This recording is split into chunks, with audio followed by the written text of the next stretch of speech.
ng tama. Sweldo ng mga manggagawa sa Pilipinas sa iba't ibang sektor, mababa ayon sa isang grupo. Naritong news scoop ni Judith Estrada Larino. Kulelat ang Pilipinas pagdating sa sahuran sa mga manggagawa mula sa iba't ibang sektor. Ito ang binigyan diin ni Labor Lawyer and Federation of Free Workers Head Sani Matula.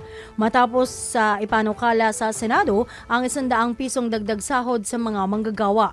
Sa panayam ng DWIZ, kinumpara ni Attorney Matula ang sahod ng mga empleyado sa mga kalapit bansa gaya ng Indonesia na aabot na sa 800 piso ang arawang sahod.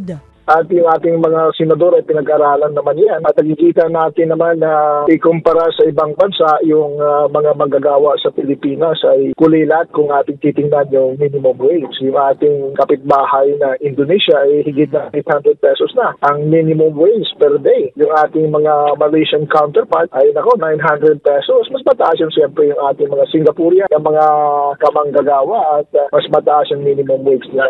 Palagay ko naiwanan na yung mga manggagawa sa Pilipinas, maski na yung ating gross national product ay mas mabilis na tumaas kumpara dito sa Indonesia, sa Malaysia.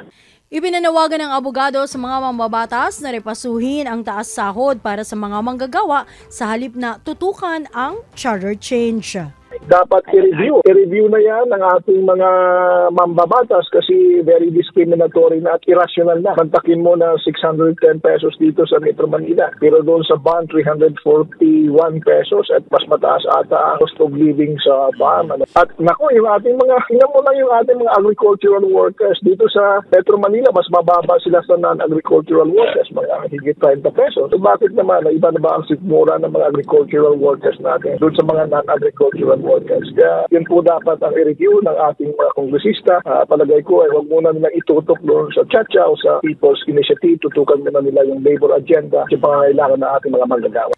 Yan po ang tinig ni Labor Lawyer at Federation of Free Workers Head Attorney Sani Matula sa panayam ng programang Senyor Balita na mapapanood at mapapakinggan sa Aliw 23 at DWIZ tuwing alas 3 hanggang alas 4 ng hapon mula Lunes hanggang Biyernes.